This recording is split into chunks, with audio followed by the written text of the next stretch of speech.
Hello and welcome to the Genuine Learning Blog. My name is Melissa Galasso, and today we're going to continue our discussion of NOCLAR. So last week we talked about the Auditing Standards Board's proposed SAS, which addresses NOCLAR and the requirement to contact the predecessor auditor if permitted by the client to find out about any issues related to NOCLAR.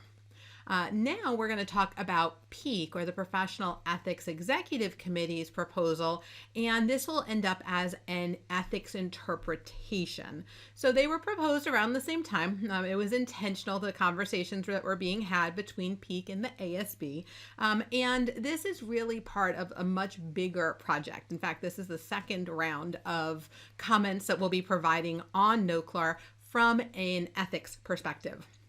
The AICPA does not currently provide any guidance for members who encounter issues related to NOCLAR, whether that's non-compliance with laws or regulations or even suspected NOCLAR.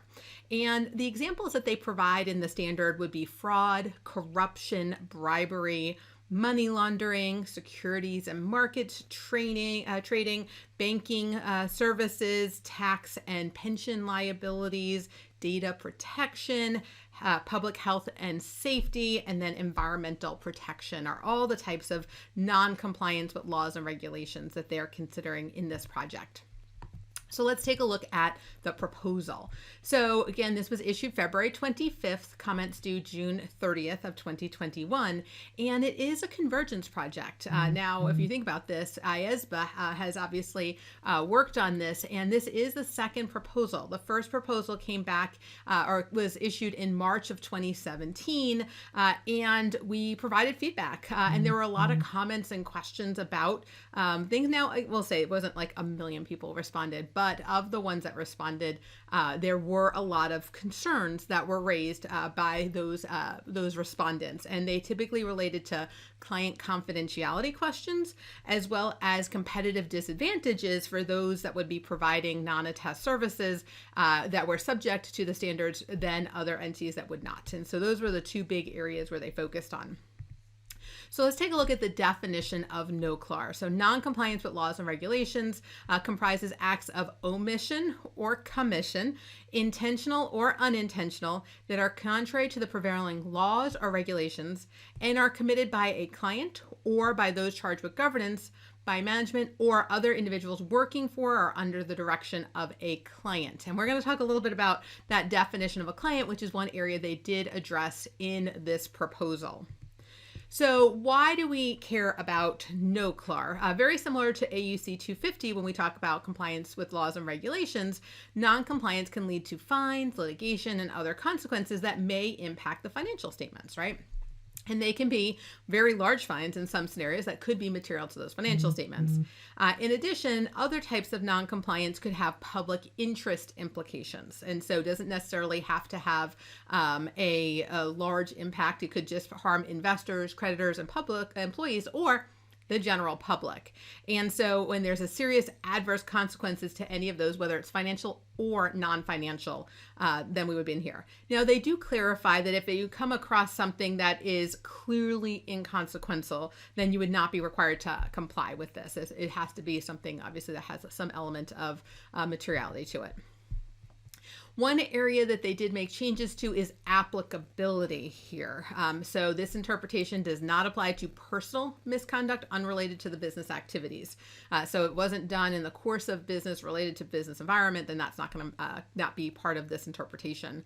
Non-compliance by parties other than by the client or those charged with governance, management, or other individuals working for or under the direction. So vendor, for example, would not necessarily qualify.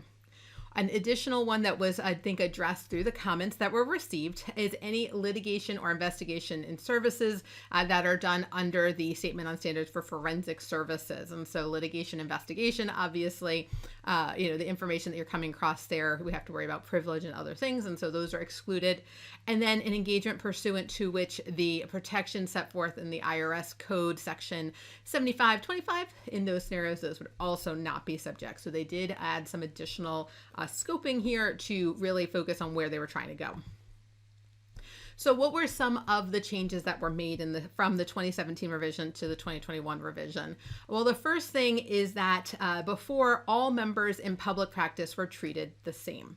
So if you were in public practice, it didn't matter if you were doing an audit or if you were doing an attest service, an AUP. And so what they've decided to do now is that if you're in public practice, there is a separation between attest versus non-attest providers. So if you're not doing an attest service, then, if you're doing a preparation or any other non-attest service, there is a different level of requirement than if you are an attest provider.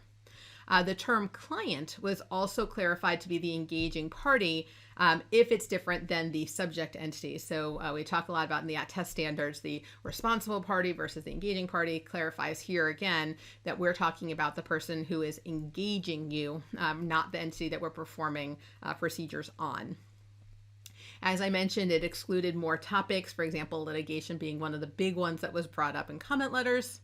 It also makes an amendment to the client confidential information rule. So again, addressing some of the issues that were identified, it adds compliance with professional standards. And so remember, the ASB just updated or just proposed the successor auditor element. So now in this scenario, you would be still compliant if you were complying with those professional standards. So that was an intentional adjustment.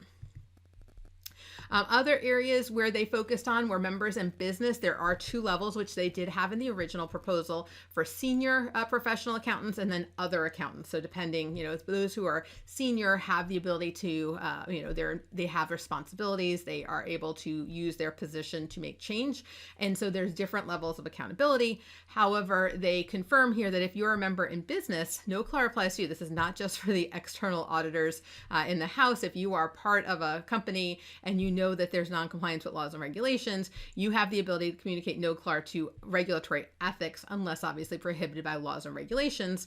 Obviously, the client confidential information rule that applies to entities in public practice has a little bit of a different spin to it, because again, we have to think about when we're doing our work as the auditor and we're external, we have to follow the client confidentiality rule. If you're internal, obviously you start with your internal work, report through the hotline or go through your chain of command, go to your boss, etc. But the communication's there. They also add the term credible to clarify the level of information obtained. So it doesn't have to be actual, right? It could be suspected. And so when you're evaluating the impact or evaluating the accuracy, right, it does have to be credible information that's been brought to you. They also replace the term may occur, which could be, more options there, to likely to occur. So kind of, narrowing the scope to some extent. And then it requires both the senior professional accountants in business and other accountants in business to disclose NOCLAR to the external auditor if they believe that that is necessary. So again, as part of this, there would be, and that was in the original proposal for a lot of this as well, but it was different levels of responsibility. All right, so let's talk a little bit about client confidentiality. So when responding to noncompliance or suspected noncompliance in the course of providing a professional service to a client, the member should consider the member's obligation under the client confidential information rule. You should not disclose the compliance or suspected noncompliance to a third party without client's consent unless expressly permitted under the confidential client information rule, such as when reporting the noncompliance or suspected noncompliance to a regulatory agency in order to comply with laws and regulations, or here's that addition, compliance with the professional standard. So when we think about this, they add that additional element in line with the requirements that they're adding on the ASB side. So this all does work together. This is a really long proposal. So if you haven't taken a look at the 2017 proposal, we really focused just on the changes from the 2017. If you are not familiar with the 2017, I do recommend that you take a look at it. It's very long. It addresses CPAs in public practice as well as those that are in industry, and it does provide attest versus non-attest differences. So we do want to make sure that everyone's aware of some of the concepts that are going on.